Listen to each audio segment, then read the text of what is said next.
Bine v-am regăsit, dragilor. Începem cel de-al 6-lea episod, nu? Da. Am ținut bine minte. Cel de-al 6-lea episod din podcastul Despre una, despre alta, pe care noi doi îl facem împreună, Dan și Lucian. Bine v-am regăsit. Începem ca de obicei cu ceva local. Ai ceva? Nu am nimic, tot e bine și frumos. Sunt destule. Zi tu Hai una, să spun eu una de interes local vis-a-vis de Spitalul Județean de Urgență din Reșița.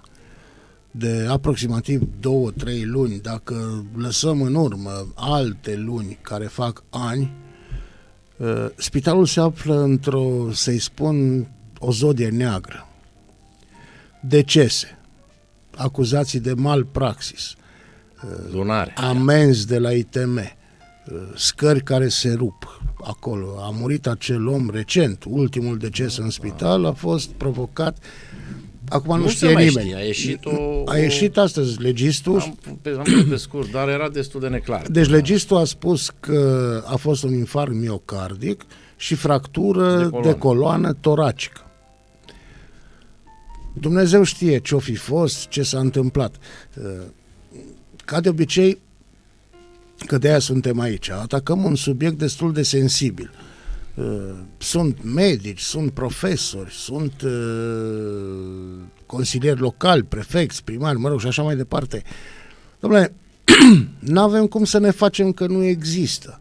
Deci sunt niște lucruri care se întâmplă și s-au întâmplat. Nu apreciem noi după zodiac sau după ceva. Sunt lucruri care s-au întâmplat și s-au soldat cu decese. Atenție, au murit oameni în spital. Acum este firesc tu ca aparținător să vii și să nu crezi că a murit, că așa trebuia, adică n-a mai avut zile.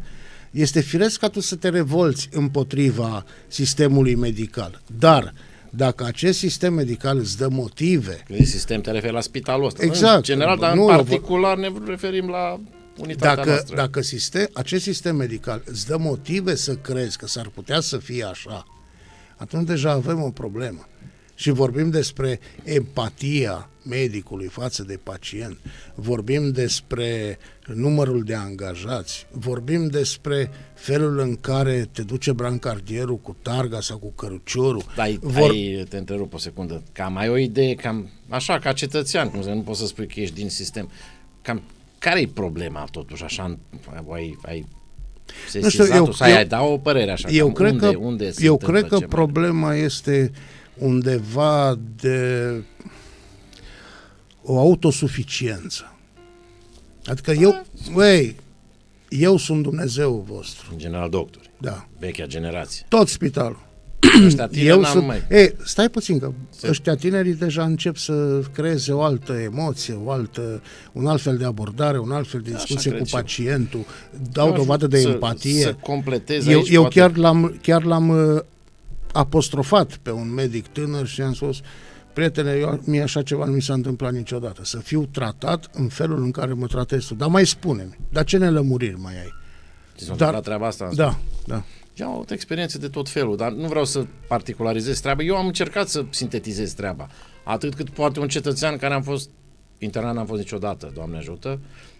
Am avut câteva contacte cu medici și bune și unele sinistre, cel puțin unul a fost sinistră, dar eu cred că s-ar putea rezolva, s-ar putea îmbunătăți foarte mult, și asta am învățat tot din peregrinările mele în exterior, când introduci regulamente și proceduri stricte de lucru. Dar n-a vrut Dunca să le pună, să dea cu cartela. Ai banal, ai o chestie, ai de șofer de tir. Da, era un început. Era un semnal, da. Era mai mult așa o palmă la Barosani, care este pe acolo asistent, dar în primul rând proceduri.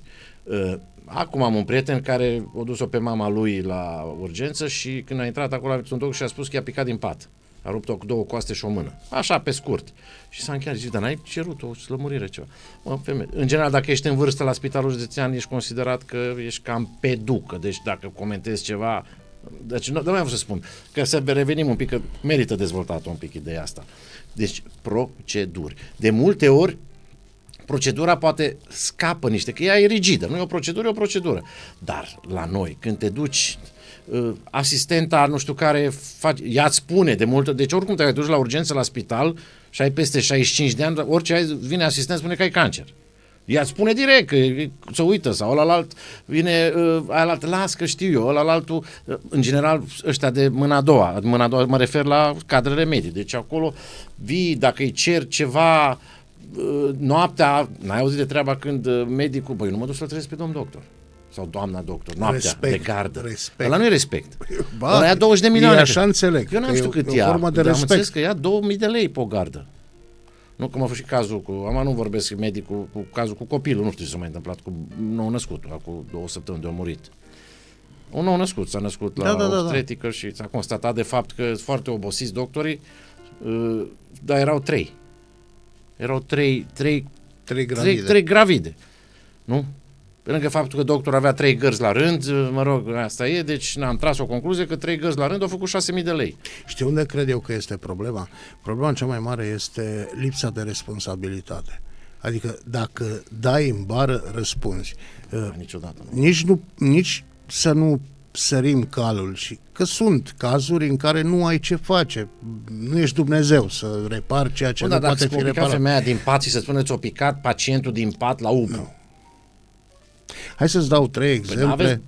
A fost o procedură, nu s-o respectat. Nu știu de ce mă simt obligat să spun încă o dată că nu cred că majoritatea cadrelor medicale se comportă așa. Nu știu, am un feeling nu că totuși, de când am văzut tânărul acela de care ți-am spus că... Ți-am spus și am și o experiență foarte bună. Ei, dar îți dau 3 exemple de, într-adevăr, medici trecuți de o anumită vârstă. 1. Operează un pacient.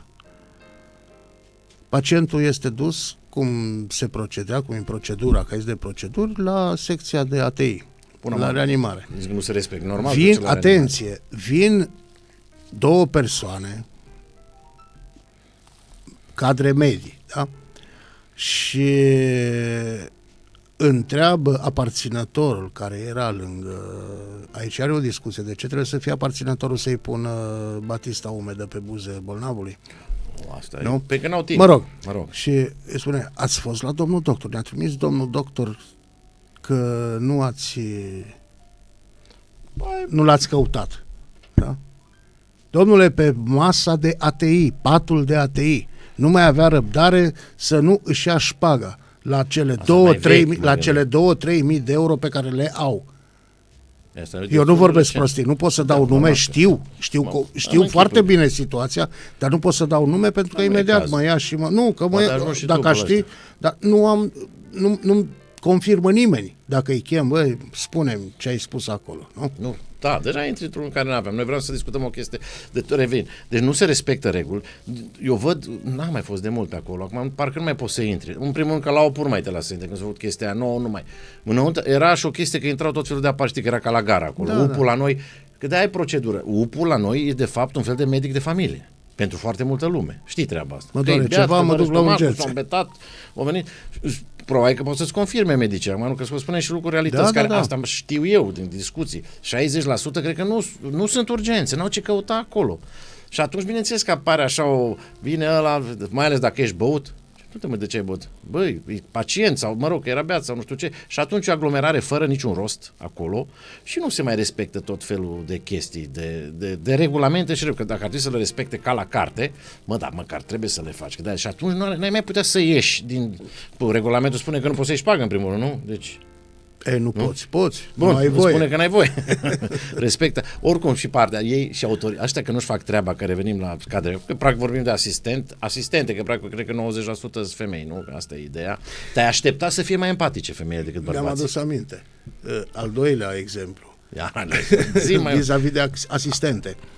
Fiica unei asistente, culmea, de la ginecologie, naște. Deja te apropii. Ciocolate și câte 10 lei. Colegelor ei. Se ducea... Îți dai seama ce mentalitatea? Unde suntem cu sistemul sanitar? Și noi spunem că ne-au transmis astea fanarioții și turcii și... Aiurea, cât au stat fanarioții în Banat? Hai că au fost turcii o perioadă, dar nu suficient încât... În Banat nu ăsta. Păi nu, aia zic, turcii au 200 de ani au fost acolo, nu am nicio treabă dar cu au fost ei, turcii la noi, nu? N-a fost pașale turcesc, Timișoara. Da. La noi aici, nu știu, nu cred. Da, cum? O fi fost? Eugenio de Savoia, am venit 1700, Timișoara. știu că e Timișoreana, când el a făcut fabrica. Nu, că eu nu știu, eu am conexii de astea cu berea. Eu cred că e o poveste asta. Dar ăștia să știi că turcii nu au făcut chiar așa de rău, că vorbim acum de turci, ei au fost, mai greu eu accepta pe austrieci aici în Banat la noi decât când au plecat turcii, că a fost o perioadă de tranziție. Am citit câteva chestii și un istoric fain de tot la noi, îl știi, care tot scrie pe tema asta. Dar revenind iar am strigat la spital. Deci, eu am fost și internul, nu știu dacă ai avut privilegiu, nu poți să spui că ai fost într-un spital, eu am fost și la un spital privat, plătit. Deci cerul și pământul. Deci, și culmea, că nu vreau să intru în chestiunile mele personale, medicale, dar cea mai bună, am avut o operație, deci cred că am avut vreo 5 perfuzii, 1, 2, nu mai știu, că eram țândăr peste tot. Cea mai bună era o fată tânără. Și am intrat în discuții cu ea și zic, dar se mișca foarte încet. Și una era o asistentă care s-a ocupat de mine, venea după vreo 12 ani de Anglia, într-un spital în Anglia, Brici, nu știu ce, salariul nu era mult mai mare la privat decât la asta, că nu crezi că nu e mai mare, cam ca la ăștia. Cea mai bună asistentă a fost fata aia, care culmea m-a aflat că terminase școala de o lună. Zic, se poate și așa. Avea facultate, știi, avea 3 ani, nu era numai școală de asistente. Revenim și la... Dar problema e că ele nu-și fac treaba pentru că lanțul de comandă, adică șeful de secție, medicul și ăla, nu-i se pare, cred că, important să facă rânduială cu tot, că nu numai actul medical, că eu știu și faza, că am trecut printr-un membru al familiei care operația a reușit, pacientul a decedat. Înțelegi? Deci foarte bună operația. Deci nu e numai că am reparat, trebuie să avem grijă tot de la intrare, post-operator, cum zici tu, cu alea, cu apă, cu aia, cu medicamentele, cu perfuzia. Perfuzia e clasică, când stai cu perfuzia după 3-4 ore, nu vine nimeni. Știi, stai zi, nu vă supărați, dar nu scoate sau faceți ceva. Al treilea exemplu. Un amic de-al meu și-a rupt piciorul, s-a dus la spital, la spitalul nostru. I-a pus piciorul în gips, era pe masă, nu l-a pus pe masă. Am fost du-te, la revedere. Prietene, cum să mă duc? Într-un picior, ca vrăbiuța, nu o cârce, nu un scaun. Eu te-am pățit. Cum să pleci? Atâta indiferență. Deci eu aș defini sistemul ce lipsește, ceea ce lipsește cu desăvârșire este empatia. În primul rând empatie acolo, măcar. Și în al doilea rând responsabilitate. Adică nu, bun, mă gândesc când ești tânăr, te frămânți un pic că pierzi un pacient, dar după, 20-30 de ani de meserie, zici, vine altul. Da, știi, eu am avut și eu la ortopedie. Ortopedia nu e o secție prea bună la noi. Prea ușoară. Prea ușoară. Acum mai fi schimbat între timp. Când am picat cu trotineta, mi-am rupt mâna și am avut și o problemă la genunchi. Deci, o singură chestie spun, o doctoriță, aveam o gaură în genunchi, cred că era până la menis, când am avut accidentul ăla, stăteam pe pat, o strigat după o asistentă care nu a venit, după aia am aflat că femeia, doctorița, n-avea nicio autoritate, era un medic care nu lucra acolo, făcea numai gărzi, venită de nu știu unde, între timp am aflat că o și plecat. Deci era un ghimpe în coastă. Nu știu. Știi câți tineri medici au plecat de la spitalul județean nu din plecat Reșița, de bună ce era. Hușuiți de deci cei asistenta vechi. a venit, aveam o gaură în genunchi, a venit, eu am ținut cu un plastur, uite așa au făcut un plastur, se vede de 2x2, exact cât au acoperit gaura, în gură, ținut în gură plasticul și mi-a făcut așa o lipitură, m-am uitat, parcă eram tăiat de bani, m-am uitat, și ca să nu am avut foarfecă, stați doamnă, că am pus eu degetul pe aia, zic, merge, s-o dus, s-o luat, au rupt cu...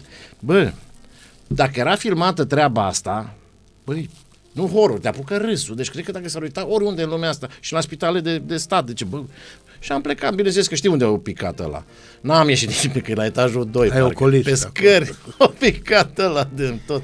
Și mă rog, după aia am ajuns din nou, am ajuns la alt, tot acolo, am ajuns o dată la, mai era un doctor care între timp a intervenit, s-a întrebat ce s-a întâmplat și nu a făcut, n-am mai zic tot cineva de, mă rog. Da, deci, eu horror. cred că am vorbit destul suficient. Deci, eu zic procedură. Dragi cadre medicale care care sunteți făcuți pentru acest lucru și țineți de mână un bolnav în suferință, care, eu știu, vă lipiți de un copilaș care plânge în momentul în care îi se iau analize, toată stima și tot respectul. Exact. Însă celorlalte persoane, jigodi, le-aș propune să lase pe alții și să-și vadă de treabă, pentru că în momentul în care tu ești plătit cu undeva la peste 2-3 mii de euro lunar, îți permiți să lași omul să moară, îl trimiți acasă că tu n-ai chef în weekendul ăla să mergi să-l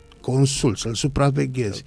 Nu? Sunt atâtea meserii non-stop care nu au sâmbete, n-au duminici, n-au sărbători. Același lucru este și la dumneavoastră, domnilor. Gândiți-vă puțin, faceți capele în curtea spitalelor. Păi Dumnezeu spune că în primul rând trebuie să-ți iubești aproapele. Cum îl iubești în momentul în care îl lași acolo abandonat pe un pat de spital?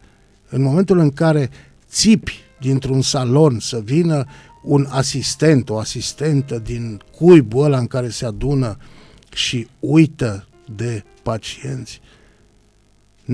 Nu pot înțelege, nu vă înțeleg această lipsă de empatie și de iubire. Poate vă uitați pe geam și vedeți crucea aia de pe clădirea din curtea stabilimentului.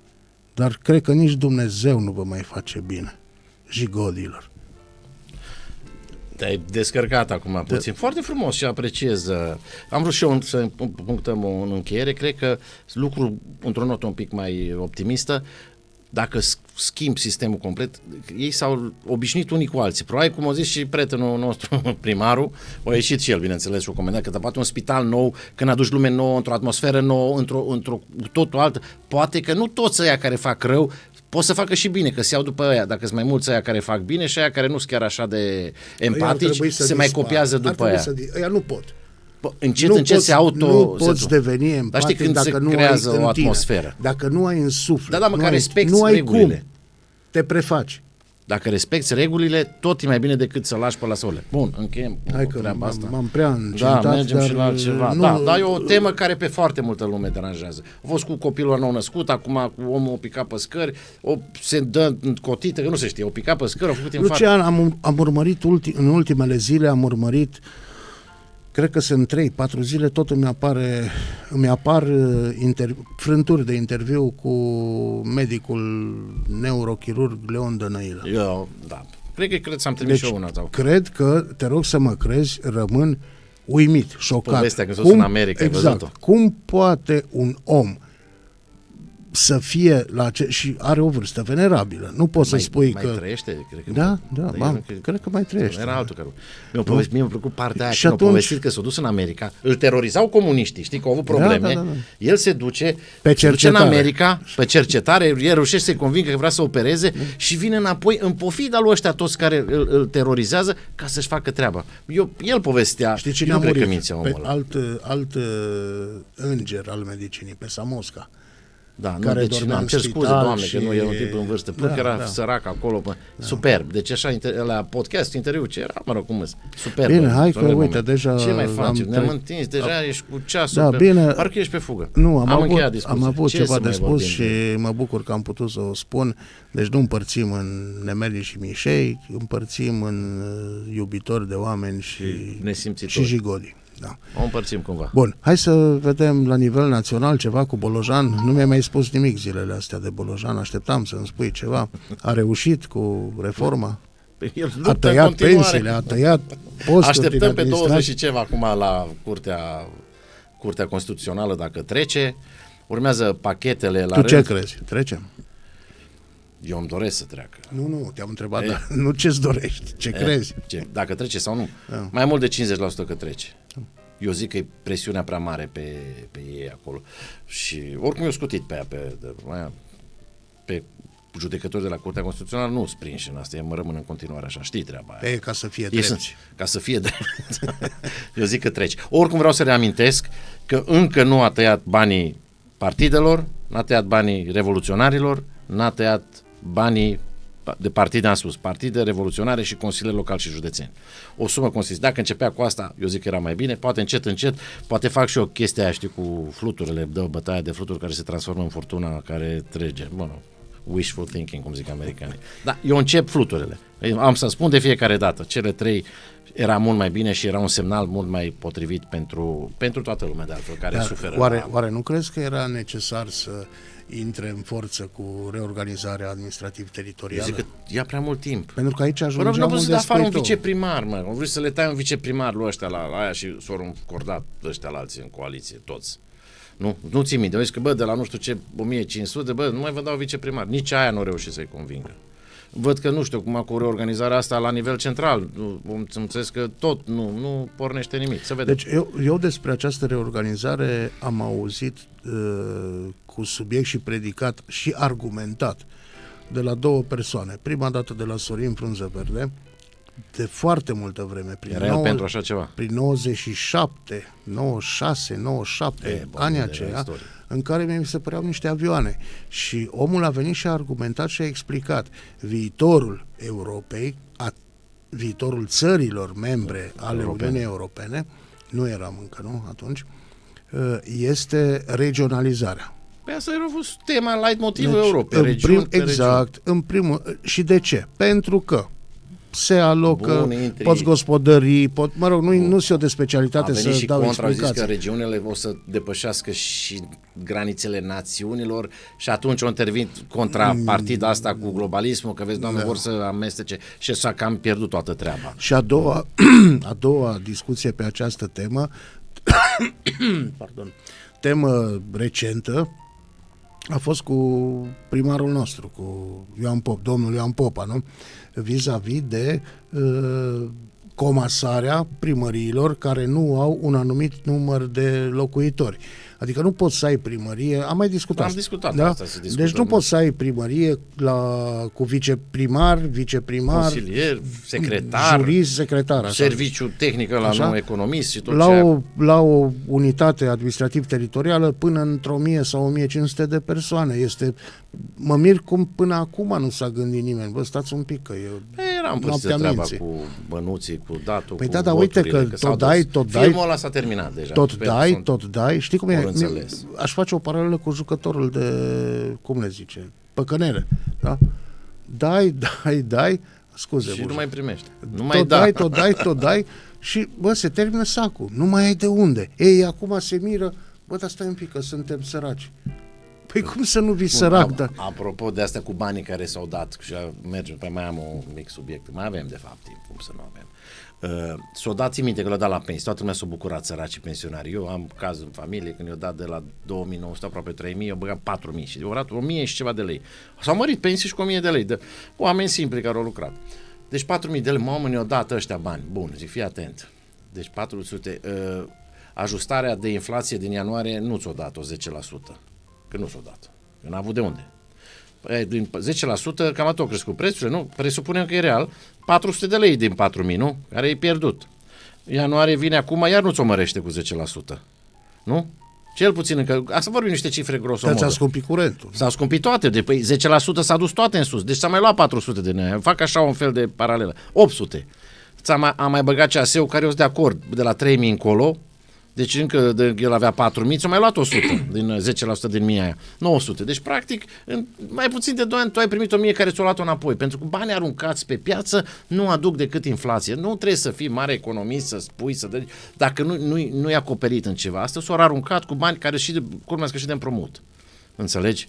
Deci e o mare păcăleală. Și acum vine inflația, singura problemă care nimeni nu observă, toată lumea plânge cu profesorii, cu nu știu ce, inflația, l-a lovit și pe el, că eu la bani înapoi. Dar mie și ție nu ți-o da nimic. Dar, Lucian, noi am dus inflația în spate fără să ne dea nimeni nimic. Nu zilele astea am stat la o cafea cu un prieten comun și ne-a spus că,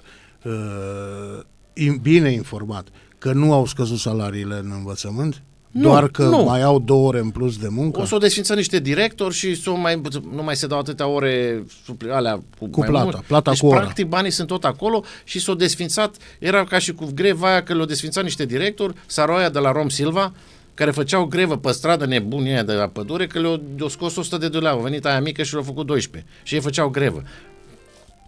Noaptea minții, fraților. Bine, acum aici am fost de acord într-o emisiune anterioară că aceste greve au fost provocate, au fost clar puse. Ei sunt în mână cu partidele și cu vechile partide care sunt. În schimb, apropo, partidele astea noi, adică noi, unul e, că e Aurul. Bă, dar nu vin cu nicio chestie interesantă. Că zici că ești în opoziție și cred că aplică doar te taci din gură că noi creștem oricum. Dar să n-aud o chestie, zici, bă, dom'le, noi vrem să facem altfel decât Bolojan. Și toată lumea reproșează lui Bolojan că e bolovan, că e Bolojan. Bă, fraților, pentru aia l-ați spus. Nu ți minte când l-au pus, ca să facă rânduială. Ăla nu-i cu viziunea. Eu nu-l văd pe un om cu viziunea. L-ați pus acolo să facă rânduială, atât. Acum vine PSD-ul sau nu știu care, nu că noi n-are viziune de dezvoltare. Nici nu de-aia l-ați spus, tată, l-ați spus un an de zile sau cât l-ați spus, să oprească hemoragia. Știi de ce îmi vine să râd? Pentru că cei mai vocali în această coaliție sunt PSD-știi, da? Oarecum, așa pe la colțuri, susținuți și de peneliști. Că nu, pe la colțuri. Nu? Ei, și, bă, vii tu. Stai să fii că scăzut PNL un pic în sondaje, s-a văzut atunci mai. Tu PSD, care cu mici, foarte mici excepții, nu ai fost la guvernare, să vii tu acum și să ne spui că sunt niște racile ale trecutului, ale... Băi, prietene, păi tu ai făcut... Păi ce vrei să facă? Tot ei sunt acolo. O ipocrizie inimaginabilă. Deci tu ai dus țara în căcat, ai dus-o în groapă și acum vii și îl cerți pe ăsta, pe Bolojan, vii și îl cerți pe Bolojan că încearcă să repare. Așa cum știe el. Nu vă place, veniți voi și reparați. Și vii tu și îi spui, bă, stai un pic, nu așa. Hai să rupem acolo, unde ei au aruncat cu bani. Hai să rupem acolo. Băi, e imposibil. Slavă, eu nu sunt așa radical ca tine, partidul. Dar nici eu nu sunt radical, dar nu suport ipocrazia. Toată conducerea, mă, când a început să dea voturile lui Simion, greșeală fatală. Acum vin cu aceleași, bă, ăsta, cum îl cheamă, pe Ciolac, ăla trebuia zburat cu tot. Bă, dacă ați luat bătaie, ați făcut atâtea greșeli. Acum și la conducerea, la guvernul, iar ies tot felul de chestii la iveală. Bă, toată garnitura dați-vă la o parte, mă. Știi ce spun? Că au și ei am văzut pe copilul ăla, cât o vorbesc eu de parcă fi vreun moș. Au la sănătate, mie îmi place de ministrul ăsta, că e de la PSD. Mie de la economie îmi place. Ăla e de la USR. E simpatic, e de la Gorj. Iar o bubuită. Bă, de USR-ul iese bine din poveste. Are băieți, are miniștri buni, cel puțin. Acum nu știu, la armată acolo e discutabil, cu Păslaru, cu nu știu ce să-l ia. Apropo, ce părere ai de aia cu drona? Trebuie să te întreb. Când au dat drona. O zis ăla, și Păslaru, că acolo m-am uitat la ei și Nicu Șoru a dat-o în bălării. Măi, eu nu știu. Au lăsat la latitudinea pilot. Mă las, mă, războiul îl face pilotul. Pilotul execută, tată. Eu am făcut armata aia împuțită, dură, din 80, înainte de 90. Ordin. Era clar, ordinul se execută, nu se discută. Au avut drept să tragă. Sau cum adică drept? Ce-i democrație în armată? I-ai dat ordin? Vezi, dar a spus cineva că i-a dat ordin să tragă, să doboare drona. Bun. Există ordin scris. Bun. Nu știu, că nu o să ne spună, dar venit ministrul și a spus că decizia pilotului a fost să nu tragă. Nu există. Decizia tragi, poate că era deasupra satului ăla, te-ai mai dus 30 de... raportezi. Și apropo de chestia asta. Vezi că sunt deasupra unei zone locuite. Ce fac? Și atunci, amână sau încearcă și dacă nu se poate, o oprește. Dar vreau să spun, drona aia mergea să omoare oameni. Nu v-ați gândit la treaba asta. Nu ție, nu la persoana trebului. Drona aia era plecată să omoare oameni. Noi, românii, armata noastră, ce lasă când merge la aia? Pentru aia sunt lansate. Sau poate erau numai așa ca să ne agite. Deci eu zic că suntem aici, nu e în regulă. Eu te rog să mă crezi, încă nu sunt lămurit ce e cu dronele astea. Au fost la polonezi, vorbim de timpul acela, cu 3 zile înainte, a fost după 3 zile în ce România. Testează să vadă modul de reacție, cum răspunde? O fi testare, o fi greșeală, o fi... știi cum propagandă. Erare umanum est, nu ești perfect. Da, mă, dar cât o trecut nici până măcar acum, n-am dat tehnica asta niciuna. nu e perfectibilă. Pe de altă parte, vin, că ai pomenit de aur, da, suveraniștii care au fost împotriva legii care permite armatei române să doboare aceste drone. Păi, atunci cum să te crezi eu că tu ții cu țara? Nu s-or mișca bine. Acum ei totdeauna să... Nu, ăla e prost, nu știe, noi cu ăla de apărarea țării, că noi... Bă, dă-o jos odată, că de până la noi ești la NATO, ești la margine aici, trebuie să vedeți un pic de forță. De asta bagi în politically corect. Păi cum adică incorect? Păi adică ai... Păi, am ieșiri din astea ai, incorrecte. n-ai voie, ce ai? Nu zic, te bagi din astea, nu? Adică ce ai voie și ce nu ai voie în ziua de astăzi la nivel de legislație europeană. Adică polonezul o da jos nu știu câte. Care s-au dovedit a fi niște... OZN-uri sau nu? OZN era la noi. Nu, erau niște... Ce? Erau, nu, nu erau drone, ce? N-am mai citit. Ce sunt? Erau cu explozibili, au explodat dar nu contează. Păi când dai cu racheta în ea, nu explodează și aia, trebuie să... Și ce, ai constatat că nu a fost? Păi așa am citit, am constatat, n-am fost la fața locului. Ai fost acolo, n-ai văzut. Nu. Dar din ce a apărut în presă, nu știu, este foarte ciudat și foarte, în aceeași măsură, mi se pare că s-a decis să nu o dea jos, ok, nu eu cu tine decid, dar răspunsul ăla, că noi am dat ordine și a decis pilotul să nu o dea jos. Păi nu aici era chestie, da sau ba. Asta e o mare prostie. Așa au spus ministrul, că de-aia îl critică ăștia. Deci a fost la de-aia la alții, la miruță, ăla e perfect, ăla e minut.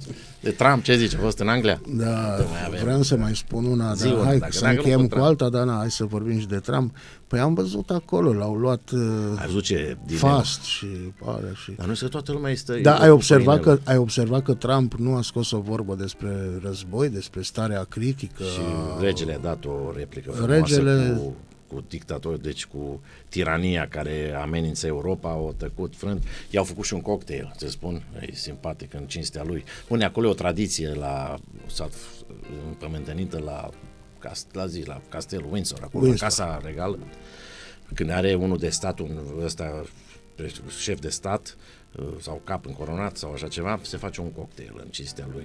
Eu zic că mi s-a părut că a făcut mișto de el. Și ăștia pentru el au făcut un whisky sour, pentru ăștia tine știa, sour e acreală, știi? Deci, whisky sour i-au băgat Johnny Walker Black, nici nu e gold, e și gold, știi că el e cu aur, i-au băgat un Johnny Walker Black cu marmeladă, e făcut, că dezmeură și cu spumă de nuci pecan, deasupra era și pe un biscuit prăjită, un pic toasted. Așa și denumit pe engleză, mie mi s-a părut așa un pic cu whisky, că e sour, așa, de sour înseamnă că ești acritură, așa că am trecut. Mi se pare mie. Bun, acum, fanteziile mele. Deci mă împără și cu un biscuit în formă de stea, care e focul transatlantic. Păi whisky sour transatlantic. Steaua e simbolul URSS-ului, nu? Sovietic. Mă, nu știu să mă uit pe poze dacă era cu 5 sau era rusească sau era ebraică de Israel. Bun, în același timp am citit că de fapt premierul și guvernul l-au împins pe regele Charles să-l primească pe Trump, pentru că este vorba de foarte mulți bani la mijloc. Deci până la urmă este un business, războiul economic, nu? Înainte, în antichitate, în antichitate războaiele se făceau pentru a face hatârul unei prea frumoase zeițe, da? Au evoluat lucrurile și au început să se facă pentru a îți lua ție, cum se spune, de vaci. Nu hoarda, nici ceata, ciurdă era. Ciurda, așa. Să-ți iau ciurda de vaci. După aia s-au dat să-ți iau pădurile și pământurile. Resursele. Mai nou este un război economic. Și aici încă mai am de studiat să mă lămuresc pe deplin de ce nu poți eminamente economic să porți un război și să-l câștigi și ai nevoie și de războiul fizic. Efectiv. De ce? Bun, ăștia moderni, mai intrăm deja ne lungim de ce se face război. Nu, și eu nu sunt capabil să-ți dau un răspuns la ora Bine, asta, atunci hai să încheiem. Vis-a-vis de ce se face războiul fizic. Atunci hai să încheiem cu recentul asasinat din Statele Unite. Charlie. În primul rând, tu ai auzit de el până acum, Nu. până când l-a omorât, Nu. nici eu. Și eu pot să-ți mărturisesc că eu săptămânal îmi citesc Google News pe engleză, deci pe setat pe America. Și deci sunt la curent cel puțin o dată pe săptămână și n-am auzit. Dar scuză-mă, scurte declarații sau Am văzut și am ale trimis lui, eu vreo două. adică nu sunt pentru mine. Păi ultima care am văzut-o înainte de a veni, am căutat și câteva cu familia. Bun, dacă femeia are creierul mai puțin dezvoltat, e un fel de, cum zic ei, white supremacist, de îi pus într-o aureolă așa mai și plus cu intrată politică de partea lui Trump, dar ultima care am văzut-o, care sunt reale, sunt filmate, în care îl făcea pe Biden că trebuie spânzurat sau condamnat la moarte, că e un bâlbâit, nenorocit, bătrân. Astea erau exprimările lui. Și altele foarte frumoase. Era invitat la vreo două chestii. Deci nu mi se inclusiv pare că... declarația că primul amendament, care e totală libertate, se referea la deținerea de arme, da? Nu, al doilea ai pentru cu armele. Nu, al doilea, da?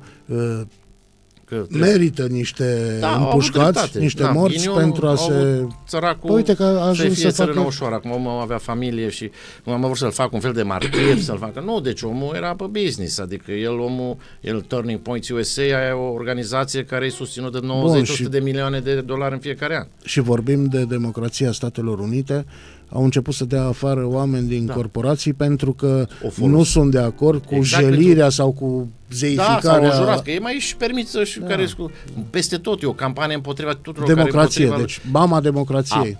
Eu zic că America merge într-o direcție greșită, vreau să discutăm într-un episod, deci sunt niște semne extraordinare cu ISIS-ul ăla, cu trupele alea care parcă aduc niște elemente ca și din perioada interbelică când a venit fascismul la putere. Câte show-uri, știi câte show-uri au interzis?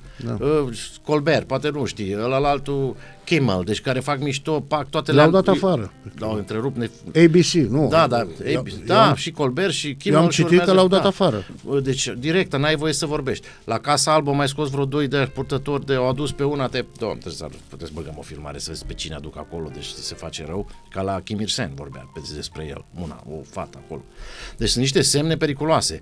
Trupele astea speciale ICE, care momentan se ocupă și arestează, deci o iau umblă în civil, apropo, știi că n-au uniformă. Iau civil, numai veste și o insignă. Deci umblă în civil, mai toți mascați mai nou și arestează momentan emigranți ilegal. Deci dacă ești ilegal, înseamnă că legalitate, te arestează.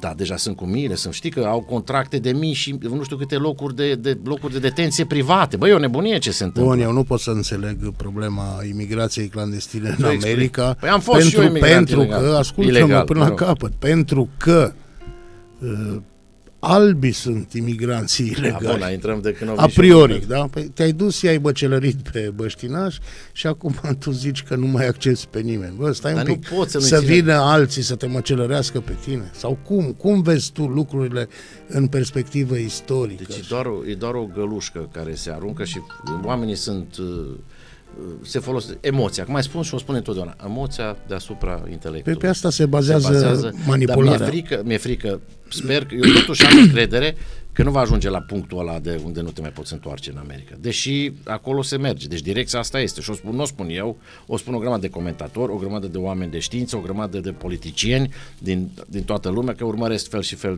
de comentarii, podcast. Ce direcția în care merge, asta este. Acum eu nu cred că este cineva eu iară nu cred.